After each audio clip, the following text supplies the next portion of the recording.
allowed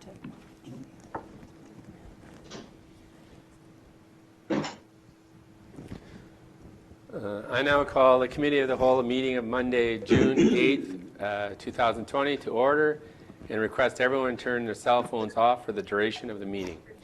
As most members of council are participating electronically, I'll ask the acting clerk to do a roll call to begin this meeting. Members of council are to respond verbally to the roll call and when voting on all matters this evening. Okay, Councillor Bush, Present. Councillor Carlucci, Present. Councillor Martin McKinnon, Present. Councillor Shane McKinnon, Present. Councillor McKay, Present. Councillor Price, Present. Mayor Wilson. Present. Okay. Okay. I would like to call for a declaration of pecuniary interest and the general nature thereof under the Municipal Conflict of Interest Act with respect to the agenda of this meeting. Okay, hearing none. We have no delegations this evening. We have no presentations this evening. We have no public notice this evening. Staff reports. I'd like to ask Ms. Spielmacher to present her staff report. Good evening. I'm here tonight to present to Council the updated cemetery bylaw to incorporate the inclusion of spirit houses for a maximum of 4 years, a couple of minor updates to reflect the time late fees are charged for interments, and to include the provision of no fires of any type being allowed in the cemetery. The Bereavement Authority of Ontario recommends adding a section regarding the sale of interment rights. I'm also requesting to remove the cemetery bylaw from the municipal code. Discussions were held in 2019 and early 2020 with the Dryden Native Friendship Centre and the Bereavement Authority of Ontario to ensure that all parties were involved with the updates to the bylaw. Do you have any questions? Any questions?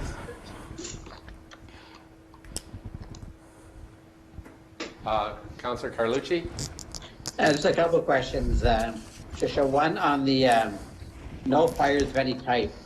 Does that mean candles, or what does that mean? Candles we usually have out at the cemetery during Christmas Eve. What I mean by fires is somebody going in there and lighting a fire to have a barbecue or a bonfire or something like that. That's what we mean by fires. Okay, I didn't know that happened. Okay. Great, and a great job on the policy, and I'm glad you incorporated the Spirit House information, and yeah, great job. Thank you. Have a question? Councillor McKinnon, Shane? Thank you, and thank you very much for your report, Ms. Spielmacher. And I know you've done a lot of work on this, and I appreciate the work that was done on the inclusion of the Spirit House. Late this morning, I received a letter by email in regards to some proposed changes, and I assume there was a draft of this bylaw on the agenda that went out on Thursday, I believe, or Friday. So it became a public document, and I think someone has responded. Will that letter be responded to before we revisit this issue for vote? Yes. It'll be responded to through council. Because I didn't receive the letter. Okay. I don't know where it was posted. I received it this morning. I distributed it to council and to the clerk and to the CAO, and I assume that they will be passing that along to you. But yes, thank you. Roger? Through the chair, as I indicated to council late this afternoon, the acting clerk will respond in writing to council, but from a standpoint of responding to anybody else, Councillor McKinnon, we don't know where that feedback actually came from. We don't have the individual's name or contact information, so maybe you can help with disseminating that back to the proper contact.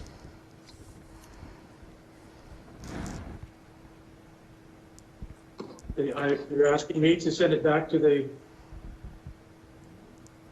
author? I'm sorry. Yeah, I'm sorry. As I stated, we don't actually know where that feedback came from, other than you forwarding the feedback to city staff. We don't have a contact name. Okay. From where that originated. So it's difficult to reply back to the originating party. Very good. I can correspond with that person and have them contact the clerk. Is that satisfactory? And you can deal. Yeah, through the Okay, chair, from there? that works. Okay. Thank you. Any other questions or comments? If not, we'll move forward. Okay, I'd like to ask Mr. Hawkins to present his staff report. Colin? Thank you, Mr. Chairman. Good evening, Mr. Chairman, members of council. Tonight I'm here to present two staff reports. The first of which is our staff report for Household Hazardous Waste Day. I'll trust that everyone has seen the report and the information contained therein. I'll just quickly go over Household Hazardous Waste Day. It is an important event for us in September. It's the event that maintains our covenant that we will not deposit hazardous waste into the landfill. By this material leaving the city of Dryden on a truck in September, we're ensuring that residents have a great option to put that material onto a truck where it'll be taken and disposed of in compliance with the Environmental Protection Act, and maintain our covenant, our ECA at the landfill, that we won't deposit hazardous waste into the landfill cell. The short notes on this report are that the bids are actually lower this year, with the lower estimated quantity of materials from our event last year, and it's under budget. With that, I'll let anybody ask any questions that they have. Councillor Bush? Just a couple of questions. Yeah, this is always a great event, and great to see that the town responds like they do exactly as you say, Paul, and that's keep all this hazardous waste out of our landfill. With the changes taking place due to COVID-19 restrictions, I presume there'll be some slightly different ways of offloading and loading and taking into account social distancing and that kind of thing. Well, we're lucky, Councillor Bush, at this event because we're already usually geared up in most of the PPE, as those who've attended the event will know. We're required, in order to handle the waste that we're dealing with, to wear the disposable nitrile gloves, the tearaway suits, and for anybody already bulking fuel, some face protection. We'll supplement that with masks. The only item of concern for COVID right now, because we're wearing so much PPE already, is whether or not Rotary can participate. And we'll be waiting and watching the situation throughout the summer, hoping that our friends from Rotary can come and join us on the day of the event. If not, we can perform the same activity that we usually rely on Rotary for with staff, should it come to that. Mm-hmm. Yeah, no, that's great. Well, hopefully Rotary can find a way to show up again and participate. I mean, we're all people, and as long as we're all properly protected, it shouldn't be an issue, but we'll see how that works out. I also suspect we may end up with more hazardous waste this year versus less, because a lot of people have been doing a lot of home projects and creating more paint cans and getting rid of a lot of stuff in different garages. So just be interesting to see how it turns out at the end of the day. Thank you.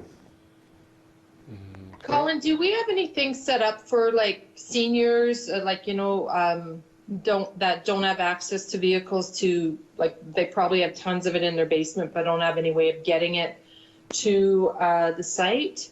Do we have anything set up for that?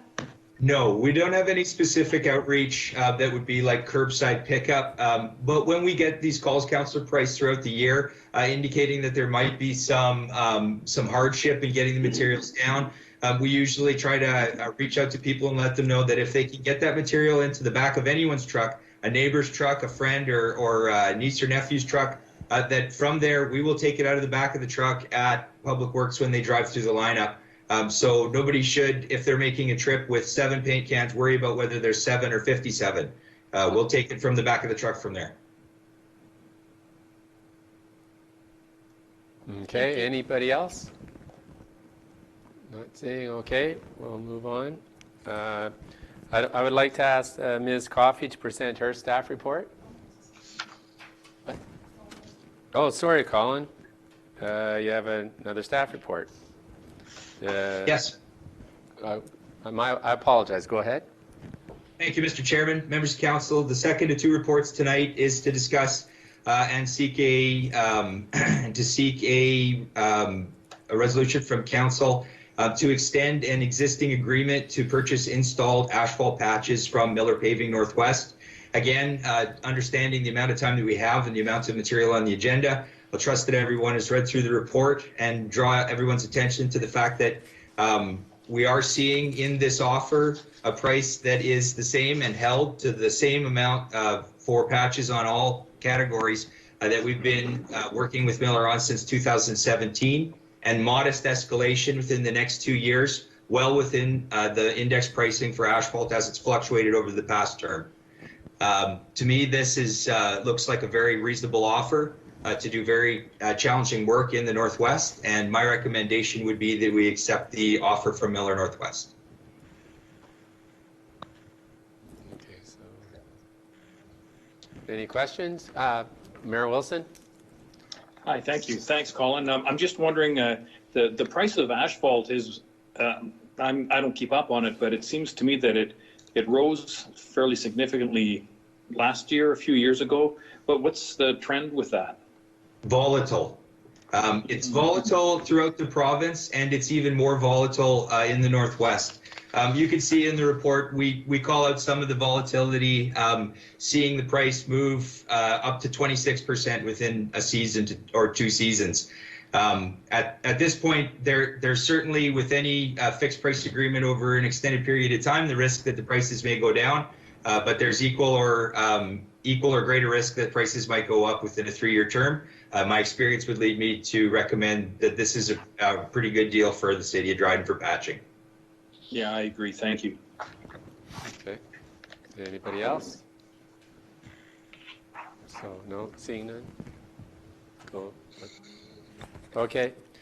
I'd like to ask Ms. Coffey to present her staff report. Reports, please. Yeah, I've got 2 as well. Yeah. Good evening, everyone. I would like to thank you for reviewing my staff report.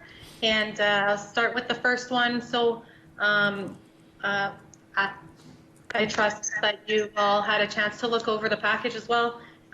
Basically, Bearskin Airlines has reached out and asked for assistance in their counter space rental. Given impacts of COVID, they stopped their passenger service at the beginning of April. And they do have plans on resuming service. However, we just need to kind of play it out a little bit longer to see how the airline industry is going to bounce now that the restrictions are starting to lift. Hopefully people can start flying again soon. So in my staff report, basically, we'd like to recommend that we defer the rent payment for 4 months or for the duration of the emergency order. Basically, I've had an opportunity to speak with Mr. Gavinchuk from Perimeter Airlines, and I explained to him that this staff report was being presented with the recommendation that we defer. And I had a discussion with him and explained to him that would be on the basis of having their account in good standing, and highlighting that they have these service charges that have been carrying over since 2018, and that Bearskin, their invoices are net 30-day payments. So we've had that conversation, and I hope that we're able to move forward in assisting them in this manner based on getting their account current. Okay. Any questions? I have a question. Ms. Coffey, Will you be reaching out to the, I believe there's a government assistance program, the 25-25-50, for businesses that are renting, where the landlord pays 25, the tenant pays 25, and the government pays 50. Would we qualify for that? You know, I don't know offhand if we qualify or not.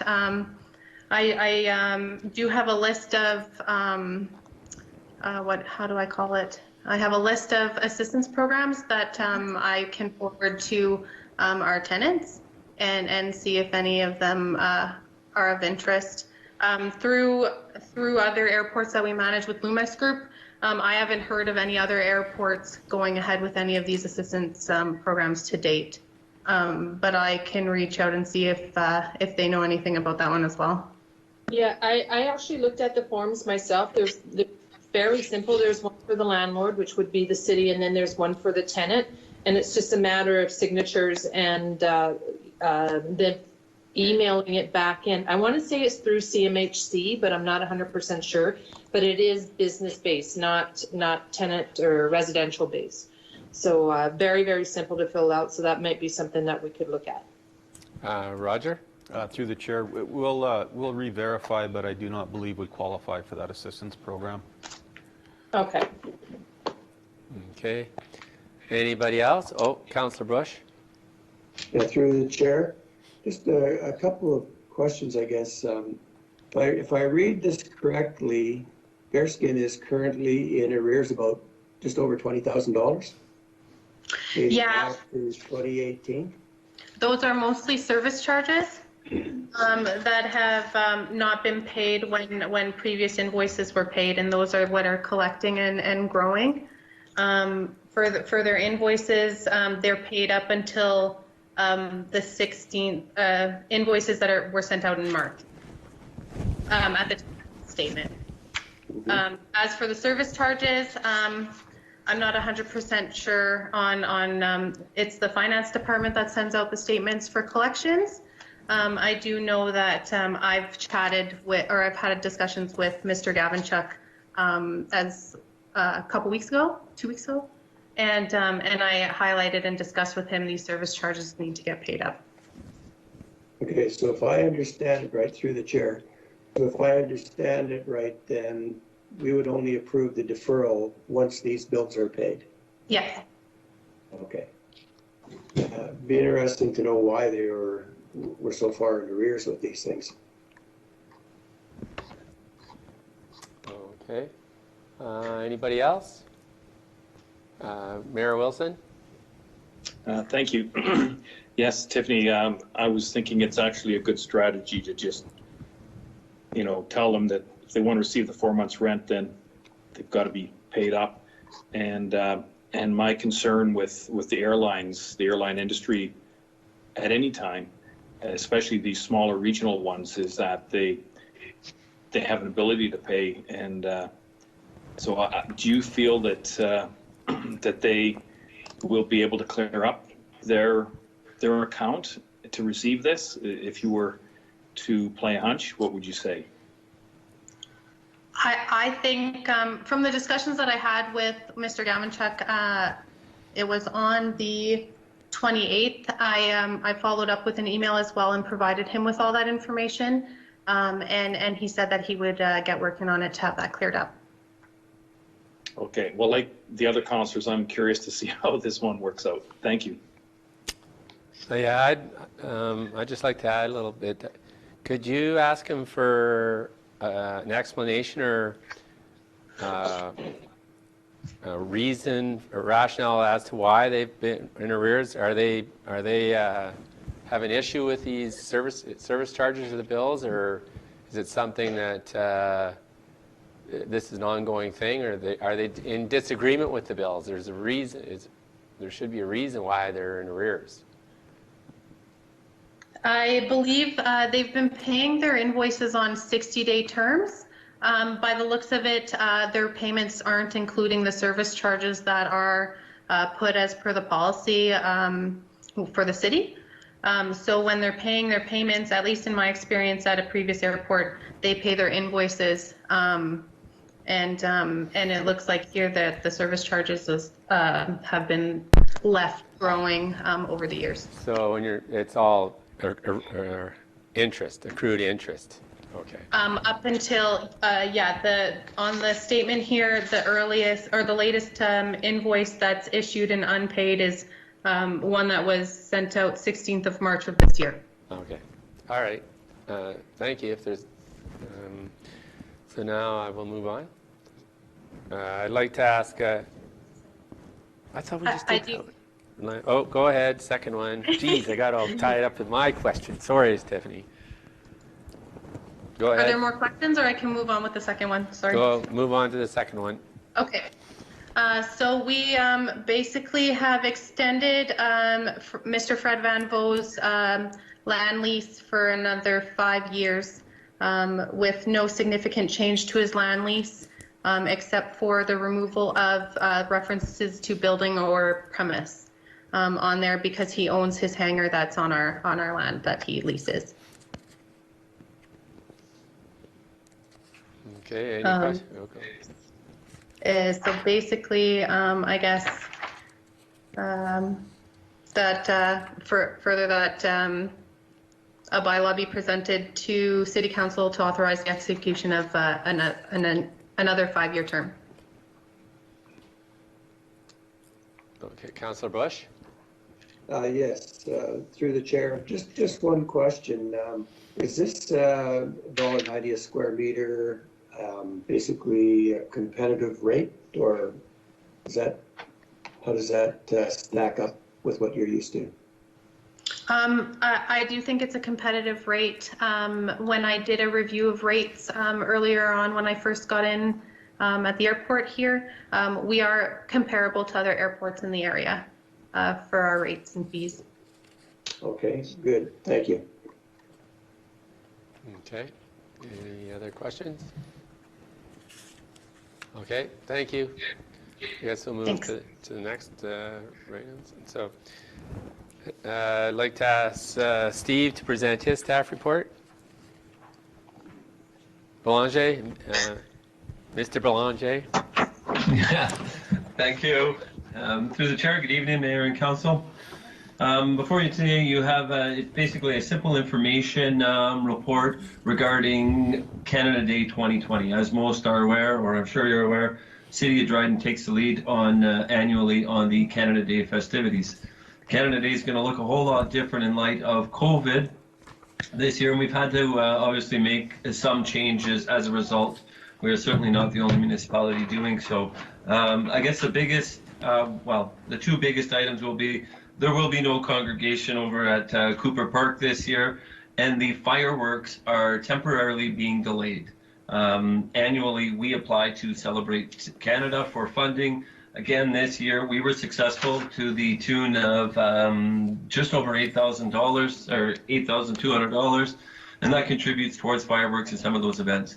What we do have planned this year is a number of virtual activities and games, and we'll be releasing a little bit more information later, but again, remote virtual games based on submission. Two of the main events that are actually active participation events, or a little bit more active, that are presently being considered and being consulted with Dryden Police, OPP, and with the Northwestern Health Unit, is a mobile music show that would basically see a transport bring a little bit of a band around town, and the goal is we're going to try to hit as many roads as we possibly can, or those that Public Works, and the good staff over there can help us out on and give us those approvals, so that we do not have cluster or muster points or people congregating on sidewalks. We believe the more roads that we could hit, the further the community can basically disperse and stay on their yard. So we're taking those recommendations from DPS and from the Northwestern Health Unit to heart, and moving forward. The second event that is being proposed is a family, and I'll stress family, a family fishing event, completely done through an app. Participants register online, they weigh their fish online, take pictures, everything. There's absolutely zero contact, and if we have prizes, which it looks like we will have some participation prizes, they will be picked up or delivered the next day. There will not be any major, again, ceremony where we're going to be issuing awards or prizes out at any given time. That way, it'll be on a pickup or delivery system. So again, still a couple of items to iron out, but again, DPS, Northwestern Health Unit, are on board so far and provided some recommendations, and we're going to continue moving along in that direction. And we have, I believe it's listed in the report, the fireworks can be postponed up until a date in February. I want to say late February or early March. So we do have some windows of opportunities there, be it a holiday, be it the Christmas holidays, or even Winterfest, which of course the City of Dryden takes the lead on as well. I think that about covers it. Is there any questions? Councillor McKinnon, Shane? Yes, thank you. Thank you for your report. I look forward to the fireworks at some future date. And I understand we're in emergency lockdown until June 30th for some residents. And I would ask that if you're considering mobile music, that you consider our seniors who are in that lockdown. I think Patricia Gardens and other places. If they could get some special attention, I think that would be really good. I think most of the rest of us have been out and about, but some of our seniors have been basically in their rooms or in their facility for a long time. So thank you, and I look forward to it. Thank you. Anybody else? No? Moving on. Nelson, right? Okay, I'd like to ask Ms. Gillen to present her staff report. Pam?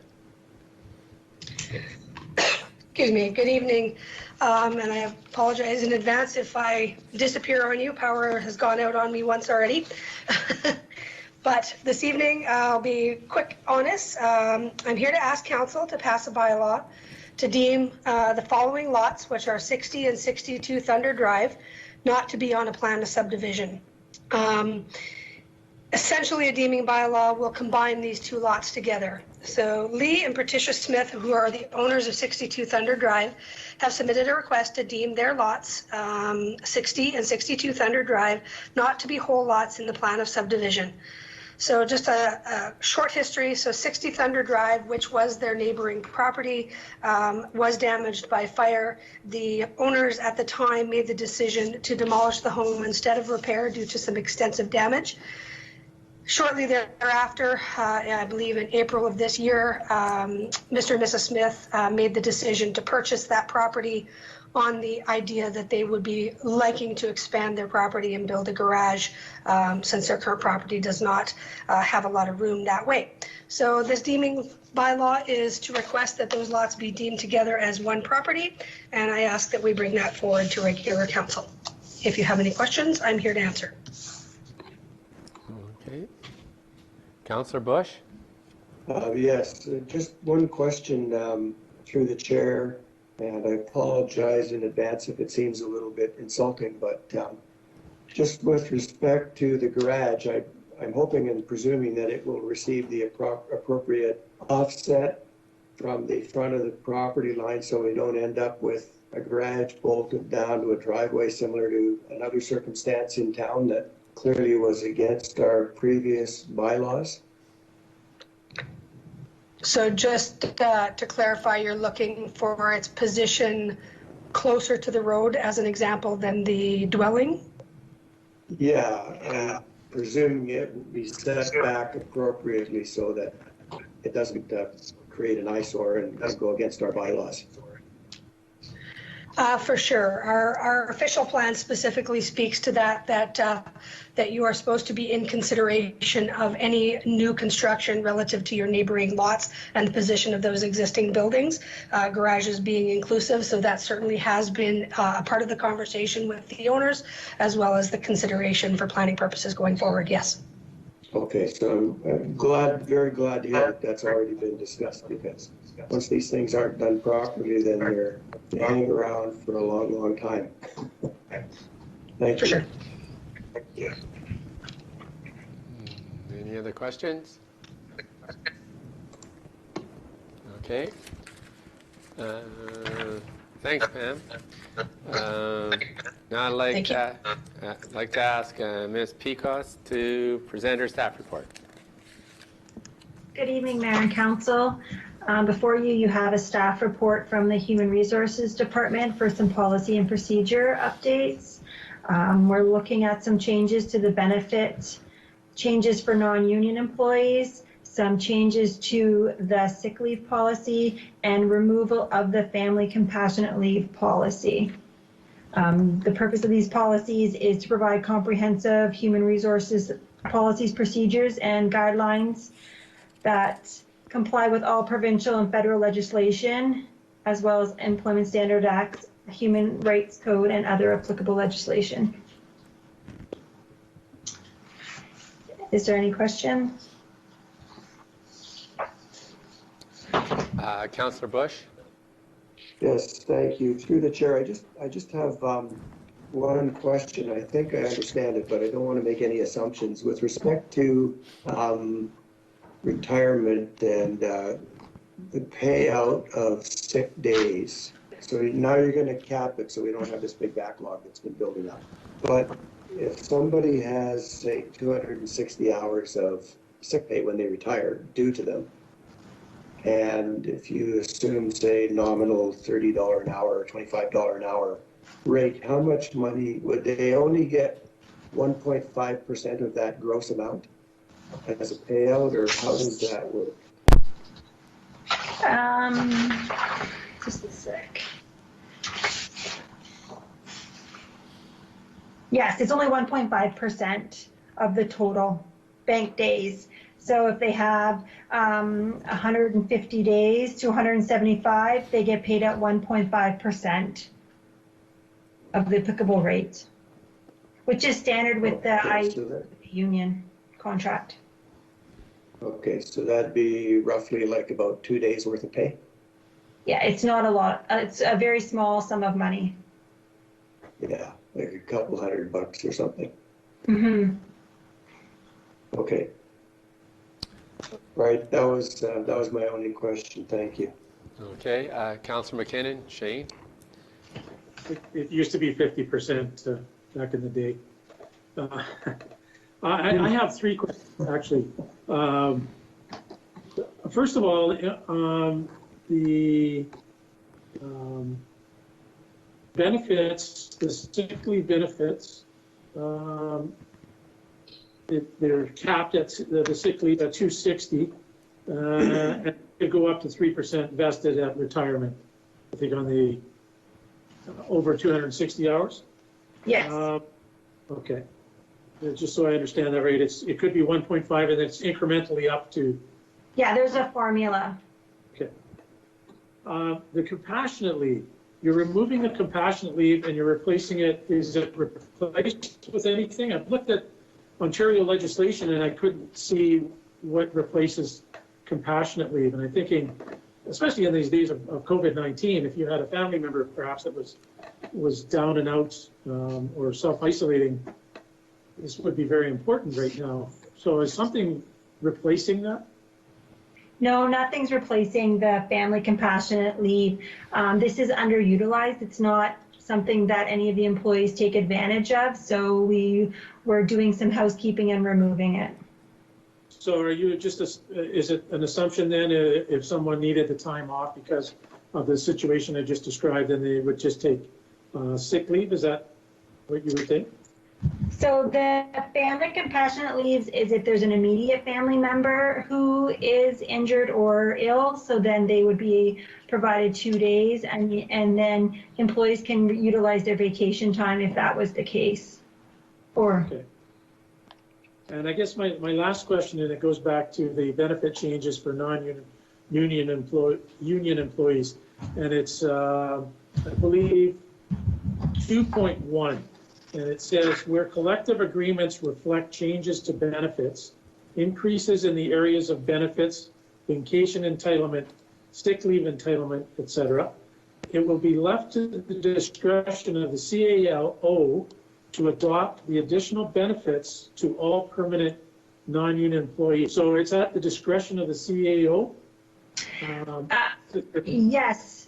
So because when we have new collective agreements with the police board or with IBW, then when there's changes made that benefits the non-union, we left it to the discretion of the CAO so that it's not assumed that non-union automatically get that increase. Okay, so it's not a Me Too clause anywhere in those? It used to be a Me Too clause, and now we're trying to roll that back so that there is some choice. By the CAO or the employee? By the CAO. Okay, I don't quite understand that, but wouldn't it be beneficial just to have a Me Too clause? I guess so. I guess it's arguable. But thank you.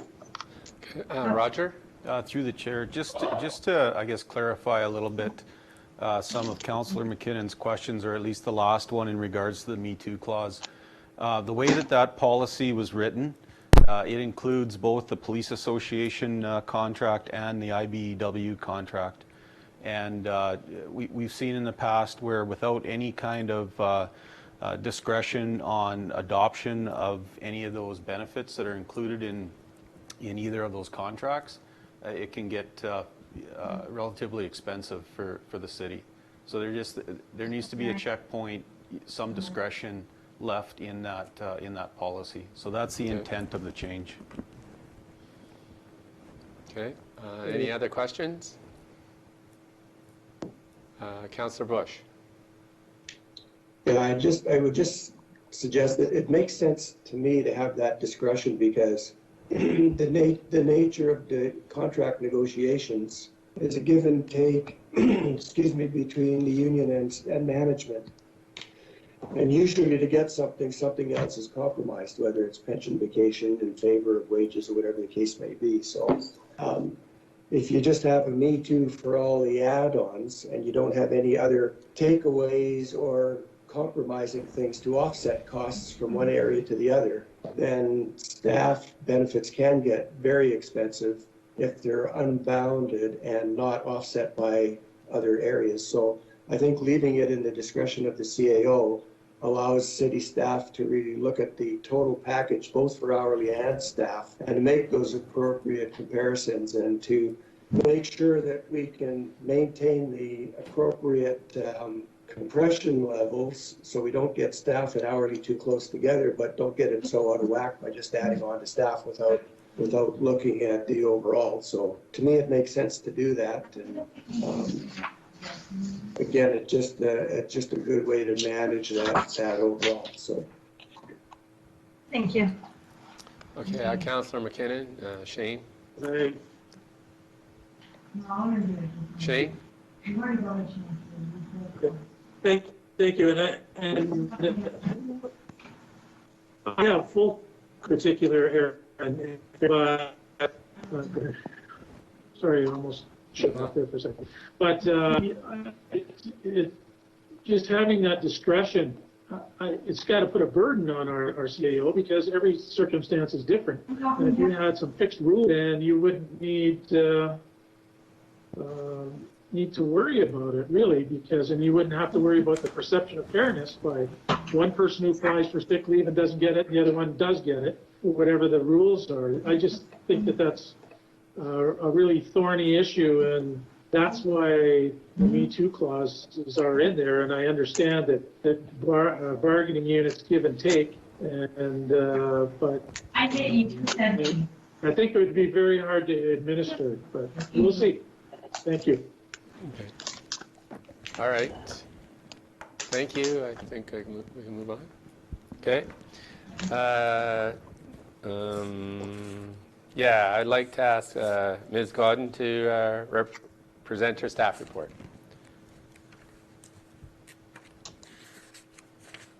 Liz? Hi. Thank you, Mayor, Council. So I do also have two reports to talk about. The first one is health and safety number 54. The title is Preventing COVID-19 in the Workplace. This policy was drafted specifically for COVID-related precautions. We utilized recommendations from the Ontario government, the Government of Canada, as well as the Northwestern Health Unit. There's really nothing out of the ordinary that comes from this policy. It just goes through how to self-isolate, what to do when you develop symptoms, things like that. I believe everyone had a chance to review it, so now I'll open it to any questions. Anybody? Councillor Bush. Oh, yes, through the chair. Thanks for putting that policy together. It's great to have something like that for now and in the future. I just had a couple of questions. I wasn't sure reading through it. For example, if somebody does test positive, for example, it's not clear to me how we handle contact tracing and that sort of thing. Could you maybe talk to that a little bit? Contact tracing is typically done through the health unit. So we decided to leave that with them. They are trained for that. If whatever information they need from us, we will provide.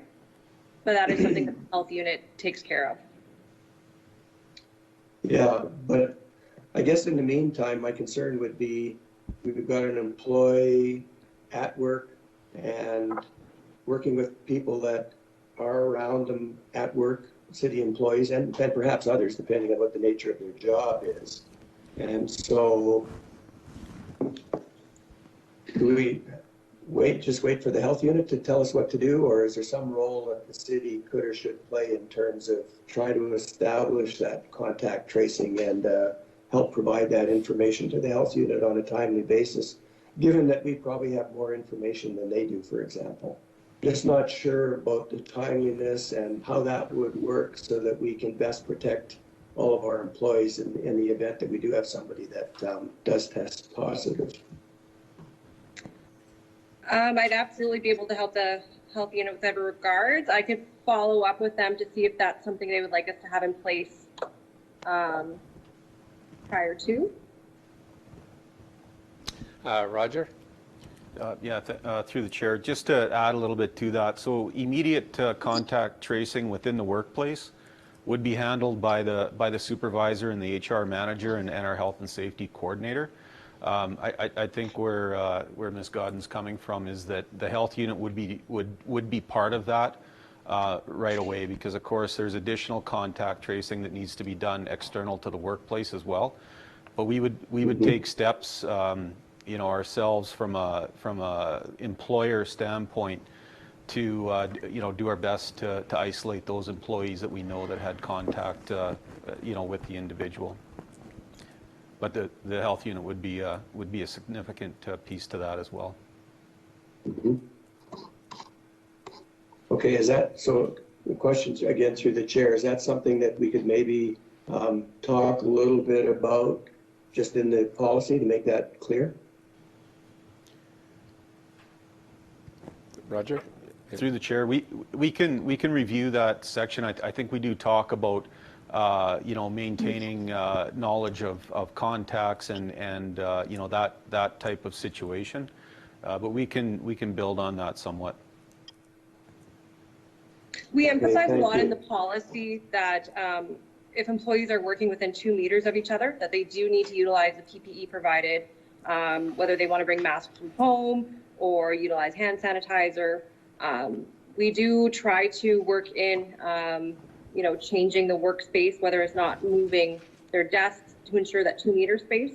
So I believe as long as employees are following that, the risk of cross-contamination should be fairly low, as long as we're adhering to, the cleaning standards, cleaning twice daily, cleaning objects that are utilized quite frequently. Yeah, no, it's great. It's great to see that we're doing those things to minimize the risk. It's just what happens if somebody does test positive, and then how do we handle that immediate group? That was really my concern. Good. Thank you. Okay, any other questions?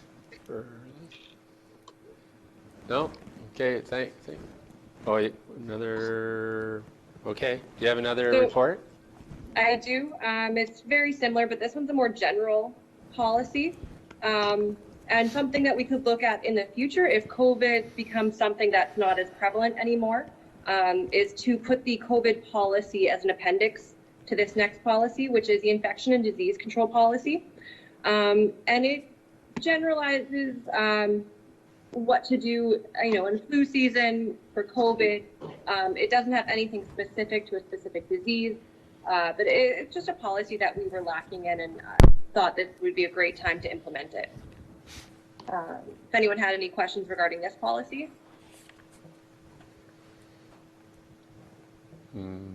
Okay, doesn't look like it. Oh, thank you, Liz. So we'll move on to, I'd like to ask Mr. Lansdale Roll to present his staff reports. Good evening, Council. My first staff report relates to our 2019 management letter. The recommendation coming from the staff report is that Council receives it for information purposes only, the 2019 management letter, as well as our response to the noted items. For 2019, we had two minor items noted on the management letter. One of them, as we discussed last month, is something that staff feels from a resource perspective makes the most sense to have our auditors complete that reconciliation. So with regards to the city surplus accounts, this is something that Council should anticipate continuing to see if our auditors are going to note the fact that they do this reconciliation. The second and another minor item that was noted relates to when they were doing the tangible capital asset tests. They found that one of our assets the useful life was incorrectly noted, so our amortization number was not correct, but it was not a material change. And this is actually, I always try to think of this as almost, management letters are almost constructive criticism. So this is a good thing, because now we're going to modify our year-end processes to make sure that this is an item that we look for. So that one shouldn't happen in the future, but from an overall management letter perspective, this is as good as they get, in my opinion. So I open it up to any questions or comments. Councillor Carlucci. Thanks, Steve. Great report. I remember when the management letter was 2 pages, not 2 items. So thank you so much for your department for making this all work, and finance department putting process into place that we're now under control. So I appreciate that very much. Thank you.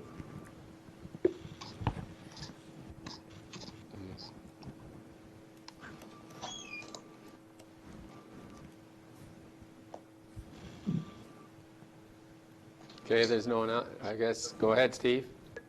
All right, my second staff report this evening relates to an amendment to the 2020 budget. Recommendation out of this report is that Council approves the recommended amendment to the 2020 budget. From a discussion perspective, there's 2 items that constitute changes to our 2020 budget. The first one being our 2019 operating surplus. So what I'm asking Council to approve is the bringing in that year-end operating results into the 2020 budget as a revenue source, and then as per our surplus and deficit policy, allocate those to the designated reserves. With one minor caveat this year being that part of the reason why we had, or a component that made up our operating surplus, was the fact that we did not allocate $10,000 to our election reserve. And so I would like to do that catch up in 2020. So we would actually be transferring an additional $10,000 to the election reserve in lieu of the 2019 allocation. So that would bring our $534,000 operating surplus in 2019 down to $524,000 that would be allocated 50% to the General Capital Reserve Fund and 25% to each, the General Operating Reserve and the Emergency Capital Asset Replacement Reserve Fund. The second item is our HST rebate that we had communicated to Council over the past year or so. There was a staff report presented to Council in 2019, and Council authorized staff to allocate, to bring those that rebate into revenues and then allocate it to the reserve. That entry had not been made, so what I'm doing is I want to make that entry in 2020. And if I'm going to make the entry in 2020, I want it to be budgeted so it doesn't result in any variances. So in total, there's no impact net bottom line to our 2020 operating budget. We would be bringing in just under $1.2 million in revenues and allocating just under $1.2 million to certain reserve and reserve funds. Any questions? Councillor Bush. Yes, thanks for that update, Steve, and great to see following policy and allocating the excess, the surplus from 2019 per our policy. With respect to after you've allocated this roughly $1.2 million, do you have a number? What is our total cash reserves then with the addition of those two items as of this date? Thanks for putting me on the spot. But the fact that I'm in my office and remotely accessing this meeting, I can probably fairly quickly provide you that information. I believe at my year-end, if I look at my 2019 year-end financial report, there was an update with regards to our reserves. So I'm just going to bring that up, and basically we would be adding this 1.9 million or $1.2 million to that value. So as per my year-end 2019 financial report, we had $4.5 million in reserve and reserve funds, but yeah, so that it would be 4.5 plus 1.2. So you're looking at $5.7 million in reserve and reserve funds. 5.7. Okay, thanks. Yeah, I didn't think I'd be putting you too much on the spot. Thanks, appreciate the update, Steve. Okay, any other questions? Question? Oh, go ahead, Steve. All right, my next staff report. Oh, sorry. Oh, sorry. Councillor McKinnon, Shane. Yeah, thank you for your work, Steve. And my only question is, was that there's no surplus out of this $524,000. There's not going into water or wastewater reserves. Sorry, did you get that? I think I got the gist of it, but I'm going to just summarize and let me know if I have money out of $524,000. None of that is going to be going to the water or sewer reserve funds. As per our surplus and deficit policy, there are 3 funds that operating surpluses get allocated to. Now, with that said, it really is, if council wants to deviate from policy, they have the ability to do so.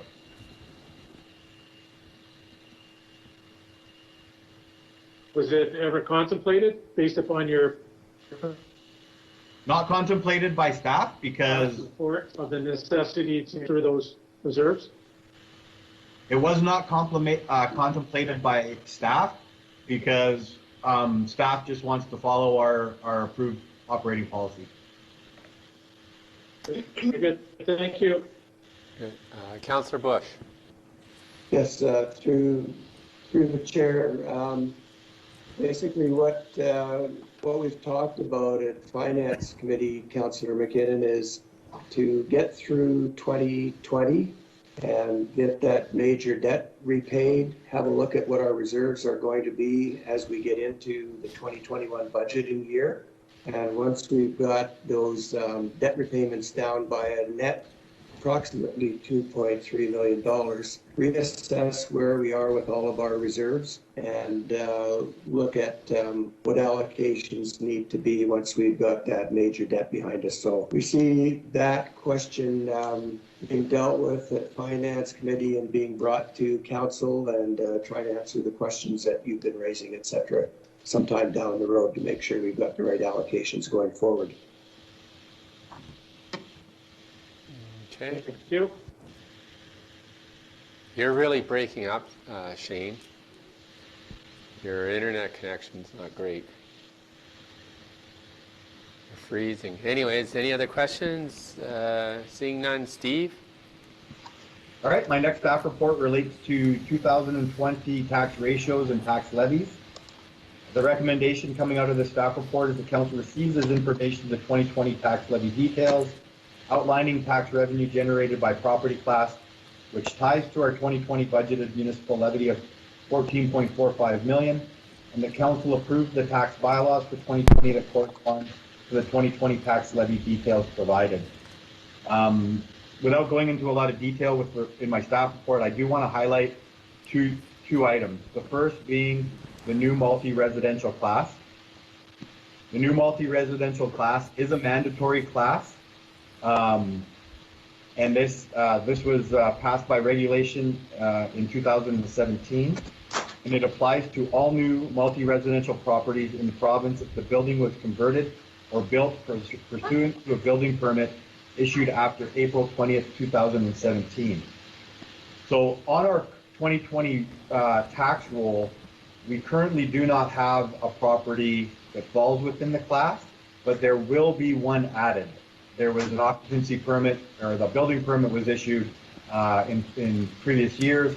The occupancy permit was issued earlier this year, so there will be a supplementary tax bill issued, and we will have a property in this class. So to get ahead of the game, I want to have a municipal tax ratio in place prior to this property coming onto our roll. So the new multi-residential class is limited to a tax ratio between 1 and 1.1. At this point in time, I'm recommending that the city establish a tax ratio of 1.1 for the new multi-residential class. And the reason being is our current multi-residential ratio is just under 2. So if we had 1 for the new multi-residential, it already is going to be a quite significant difference. And so I'm trying to bridge that difference from our current properties compared to the new property. And I also want to note that any of these properties, they'll be in this new class for 35 years. So part of the reason why the province implemented this new mandatory class is we have a housing shortfall in our province, probably across the country. And this is a enticement for developers to build multi-residential properties to try to address some of that housing issue.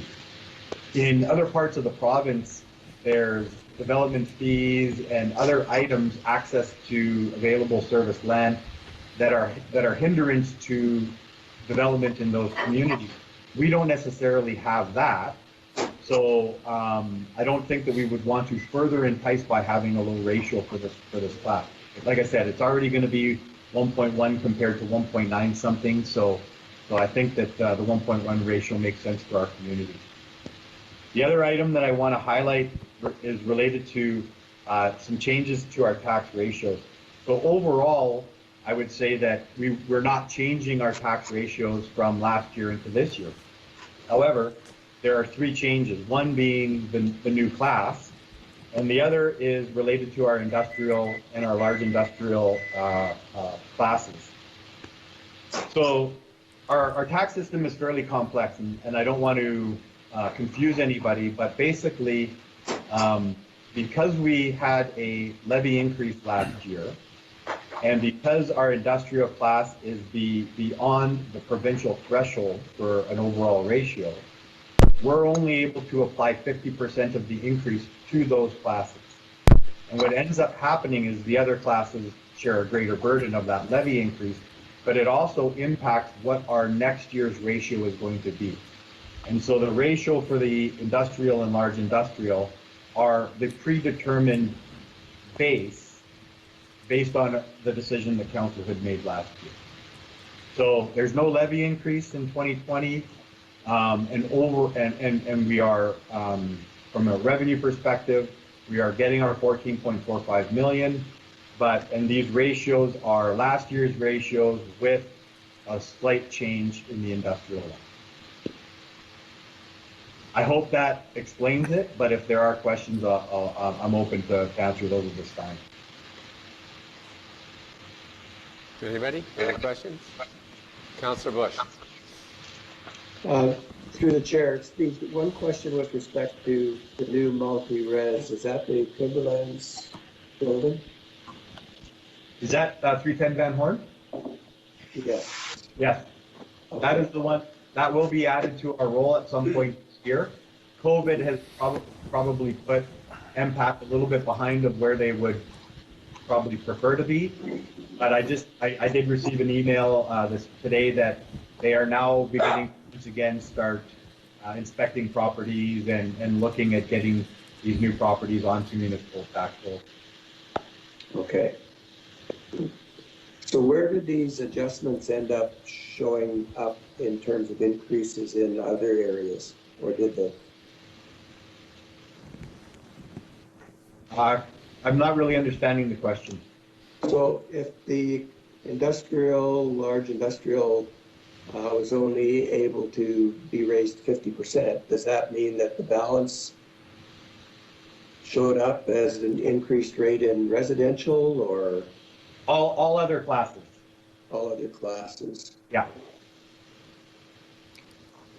And that's just a carryover from last year, basically? Yeah, so what happened is originally, if a municipality had ratios that were above the threshold established by the province, you could not apply any increase to those classes. Then the legislation changed and you could go up to 50%. So last year we applied up to that 50% for the industrial class.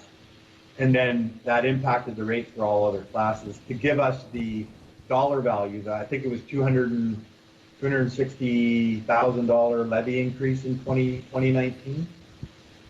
So it wasn't an equitable shift by all of the classes because the industrial class is limited to that 50%. And then what happens is then in the next year, it impacts the tax ratio for that restricted class. Mm-hmm. So anytime that, because if you looked at my staff report, I provide a little bit of details about where we are. So our industrial class ratio, this is the broad class, has 6.829 ratio. The provincial threshold is 2.63. So we, without a drastic change, we are going to be above that provincial threshold for probably an extended period of time, years and years and years. As a result of that, if council approves any levy increase, the other classes will share a greater burden of those increases. Yeah, so. And then the next year, the industrial ratio will come slightly down again.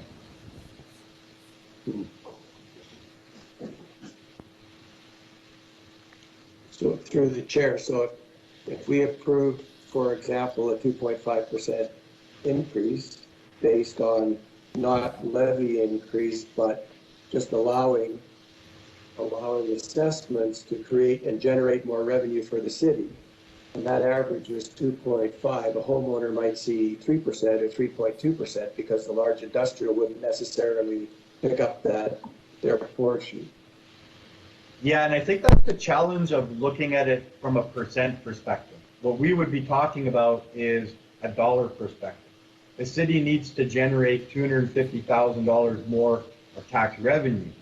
As a result of that, it's going to equate to a 2.5% increase to the residential class. It would be a lower percentage increase for the industrial class. Right, okay. Yeah. Okay. Okay, that's fine, thank you.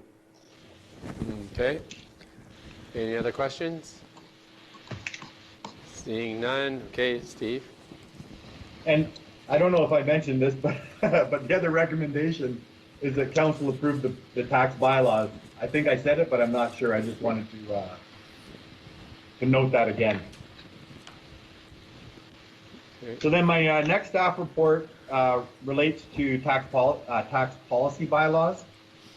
Again, I don't want to go into a lot of detail, but we have basically completed our opt-out from the tax capping legislation and clawback legislation. So we actually, this is the first year in many years that we don't have to have any corresponding bylaws associated with this program. So again, I don't want to go into a lot of details, but the municipality at the end of 2019 has completed our opt-out, and there are no tax bylaws, but I did want to bring that to council's attention because anybody who's been on council in previous years or previous terms are familiar with these bylaws, but we no longer need them. Great to hear. Thank you. Any questions? Seeing none, go ahead, Steve. All right, my last staff report relates to the COVID-19 pandemic financial update or financial impact update to the city of Dryden. Bottom line is our revenues have been impacted, but the city has taken measures to mitigate those revenue losses with some expense reductions. And overall, at this point in time, assuming that the province and the country continues on the path of moving forward back to a more normal sense of operation, at this point in time, based on our projections and estimates, we seem to be okay.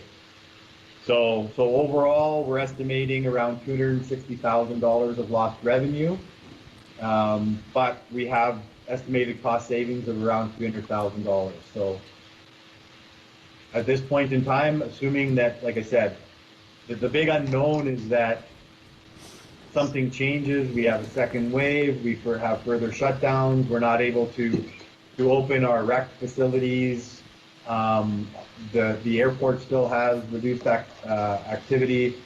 All of these things continue into the fall. That's not reflected in the numbers that I'm presenting today. We're projecting that we're going to be back to a more normal state of operation by the end of the summer. But like I said, at this point in time, we seem to be doing okay. Okay, Mayor Wilson. Thank you, Steve. That's a really good job that the city has done, administration has done of managing us through this crisis. And I was just wondering what your thoughts are in talking to other treasurers around the area. Are we typical or atypical in terms of how well we've done? I believe we're atypical. I believe that there's a lot of municipalities, including ones in our area, that are negatively financially impacted. So they have great revenue losses, and they're not able to mitigate it on the expense side fully. So why would they be having trouble, or is it better to ask the question, why are we not having that trouble? It's a great question, and I really don't have a good answer for that. I think it's just our situation maybe is unique to theirs. But I do know, I do know, and especially maybe not in Northwestern Ontario, but throughout the province, and there's a lot of organizations advocating on behalf of municipalities, not just in Ontario but across Canada, because they're financially impacted quite negatively due to the pandemic and the closures that they've had to take on, as well as additional costs. So for additional costs from the municipality, we have had to purchase additional PPE and things of that nature, and some barriers, like some physical barriers and things like that, for when the public is accessing city-owned facilities. But they have been not material compared to some other municipalities. Thank you. Yeah, sorry, and just to add, you look at there continues to be some municipalities in Northwestern Ontario that continue to operate services that we no longer provide either, and I can think of childcare being an example. So with childcare operations being closed, and you still have those staff in place, or maybe you weren't able to lay them off, or whatever the situation may be, maybe we've benefited by not having the same level of service or programs that other communities have. Thank you. Oh, I should ask Stephen about that. Hey, Steve, Councillor Bush? Go ahead, Councillor McKay. I can ask my question after you're finished. Okay. Stephen, were you going to mention interest and finance charges grace period? Oh, right. That was Allison, not me. Thank you, Councillor McKay. Well, thank you, Allison. So if council recalls, they did approve staff to implement that interest and penalty grace period up to the end of June. So now that City Hall is back opening as of June 1st, does council want to continue with that grace period through to the end of June, or do they want to end it earlier? I am looking for direction on that. Any comments?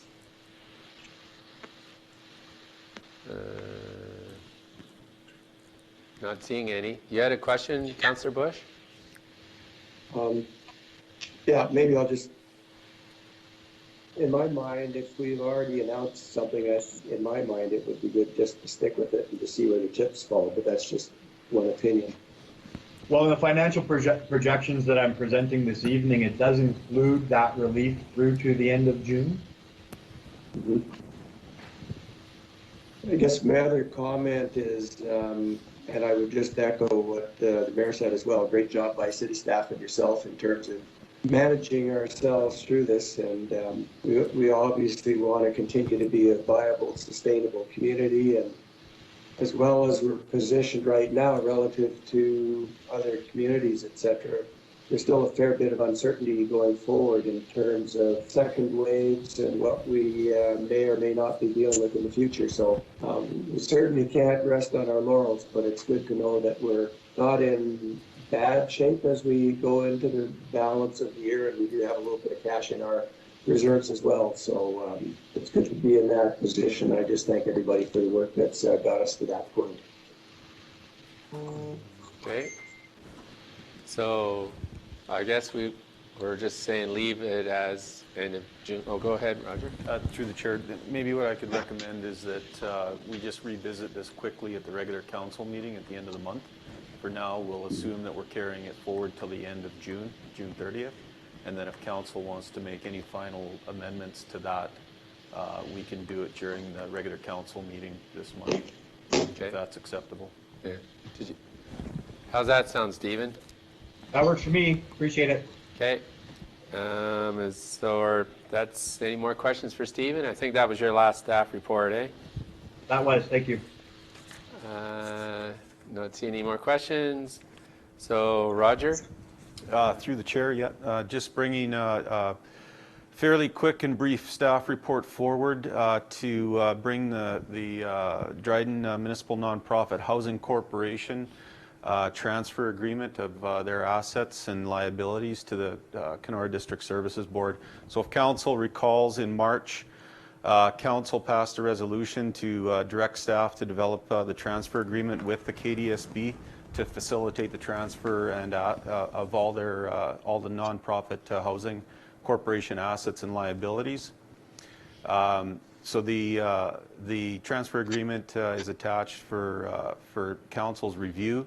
During the meeting in March, we discussed quite a few of the intended benefits in conducting the transfer of assets to the Kenora District Services Board.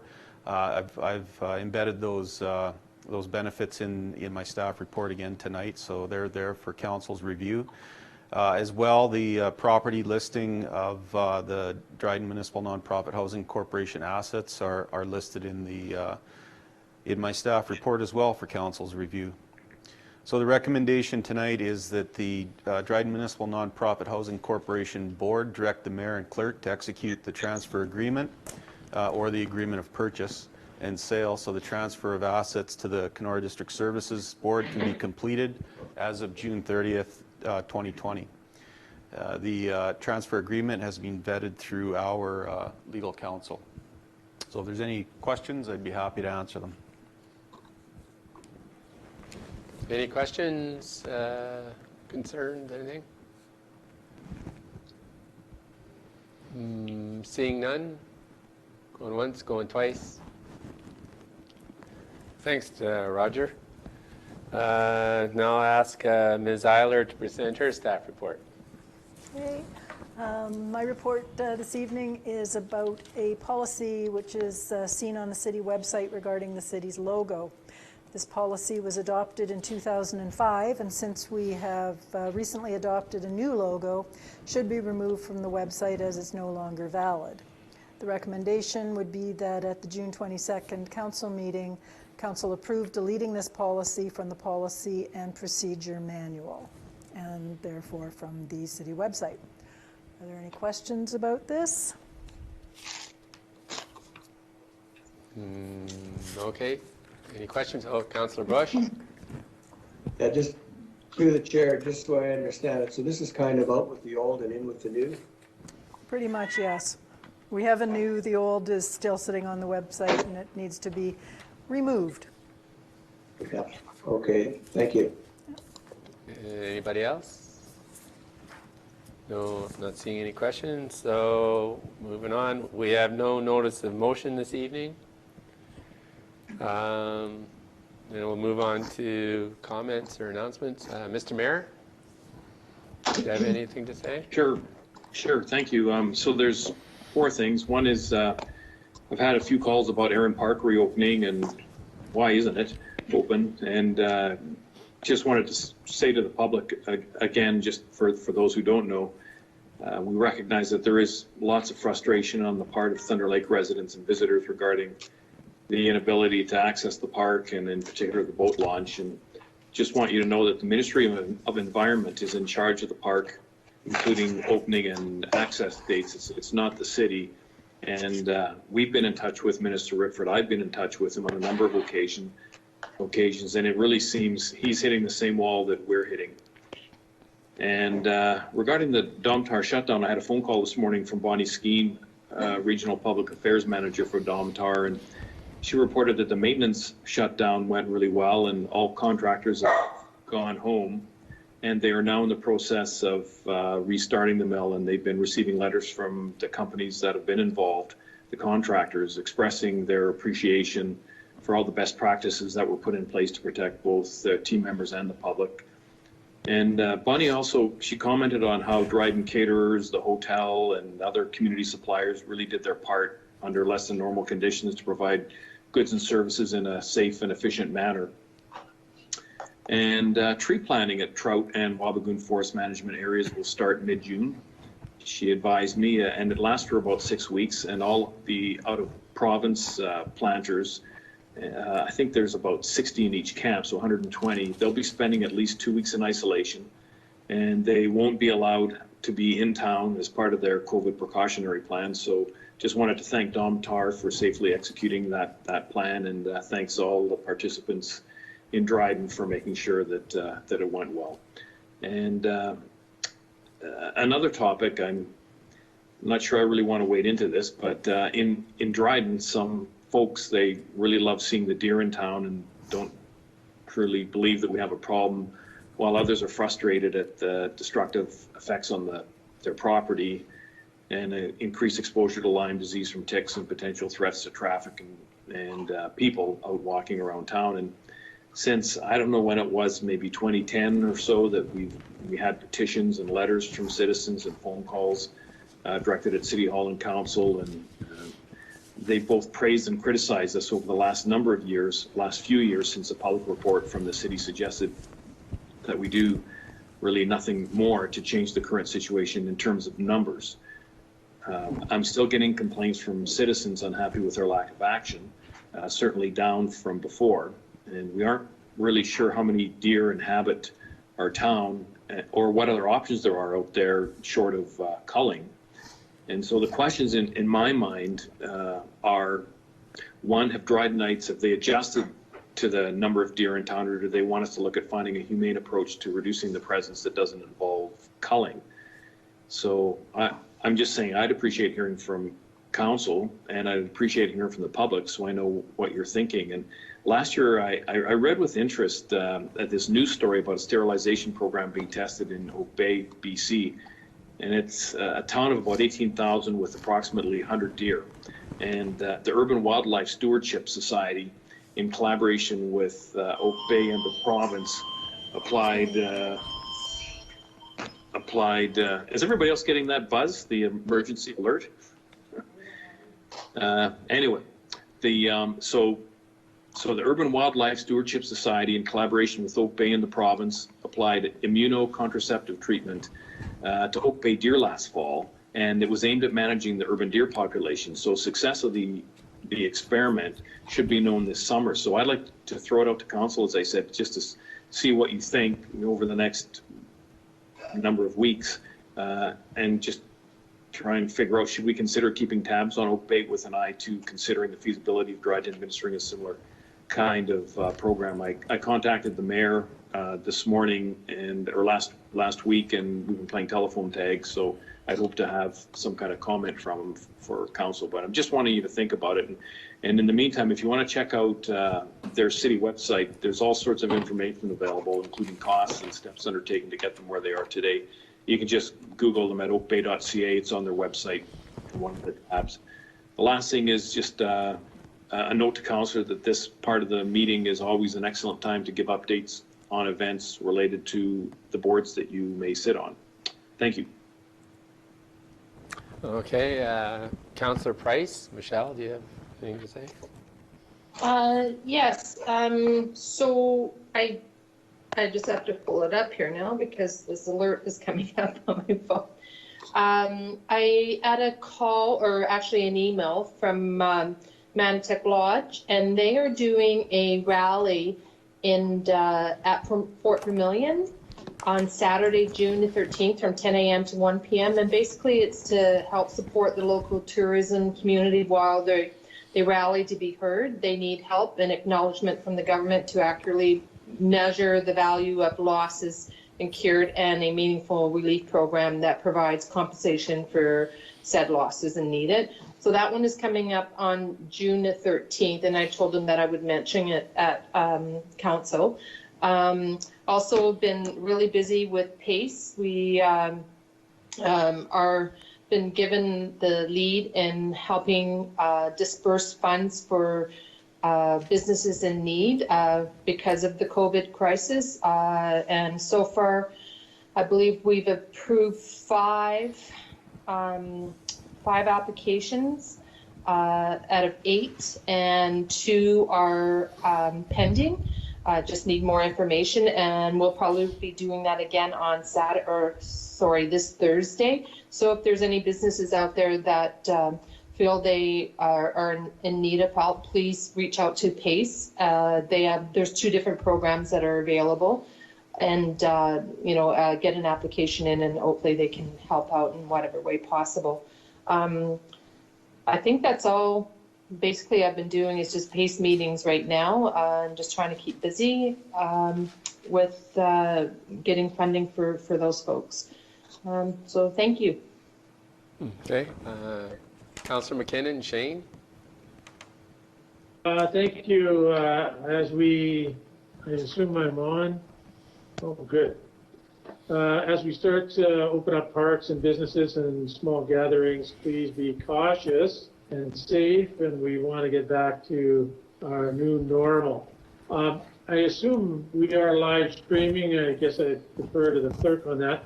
And we're getting alerts in regards to tornadoes. We've got a tornado watch in the area if we're in fact live streaming. And so what do you do in case of a tornado? Go to the basement or take shelter in a small interior ground floor room, such as a bathroom, closet, or hallway.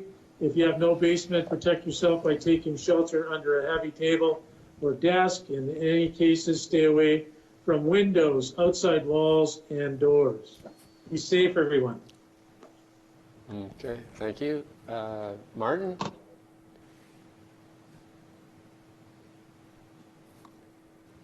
Yeah, I'm here. Thank you. Not much to report, really, Deputy Mayor. Continue to work with Patricia Gardens and the lockdown, which is is starting to impact the people greatly there. It's for lack of a better description, basically like them being in a prison because they have no ability to go out until the Ministry of Health and the Northwest Health Unit deem that they can have access to the community again. So we're working through that issue. Kenora District Services Board continues to function throughout the region. Their focus is on virus containment, making sure people get food, making sure people have places to stay. They also have many building projects up and running in Kenora, Sulcote, and Dryden, and Red Lake. So it's a very busy time for them. And the Wellness Committee continues to try to understand homelessness locally and where we can lead to getting the resources for homeless shelter. All those things are ongoing, and everybody's putting their heart into them. So thank you, and everybody be safe. Thank you, Martin. Councillor Carlucci, John? Well, thanks, Deputy Mayor McKay. Just a couple things. One, just a comment on the streets and how clean they're looking and makes the town look pretty nice. And I'm glad to see all the paving going on as well. That's something that's just helps our town out. A couple committee reports. One on June 19th, we had a police board meeting. Not really much to report, but they are going to start posting those minutes onto their website and as well as forwarding it to council. So once they're approved, we'll send those out. And we did have a policy meeting and a couple of policies that we discussed. One we're not doing anything with, and the other we're going to get more information. And that will be coming forward to council once we have that all figured out. And that's it. Okay. Thank you, John. Councillor Bush. Thank you, Councillor McKay. And just a couple of things. We're going to be starting to see some pretty major work, obviously, on Van Horn starting pretty soon. And also our Duke Street overpass, so looking forward to getting that done. Just ask the public to be patient as we work through those things. The end result's going to be tremendous for the community. Just getting out and about in the community, it's pretty obvious that people want to start returning to a normal life like we were living in the past, but we just have to keep reminding people to be patient and to maintain social distancing. I know it's creating some interesting discussions in stores and other areas now where some people are and some people are not. And there are a few people that aren't necessarily respecting other people's space, and so we just have to encourage people to maintain a level of civility and decorum as we work through this. And obviously, patience is wearing thin with some people. So we're leaders in town, and as best we can, we just need to keep reinforcing that. We need to keep following the guidelines until such time as we're given the green light. So just urge everybody to be patient and respectful of other people's space. Okay. Thank you, Norm. I'd just like to say that working around downtown, and it's pretty nice to see our police officers walking the beat.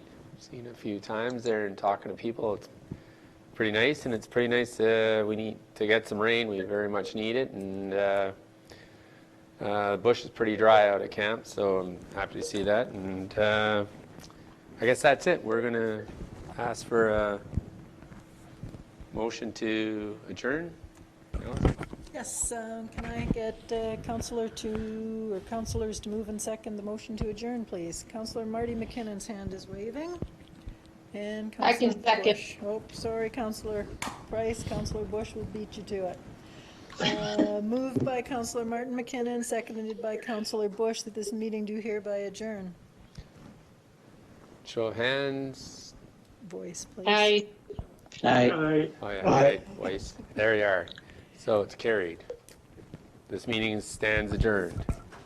Turn off your mic. Night, folks. Thanks, folks. Night. Aye. Good night. Go to your basement.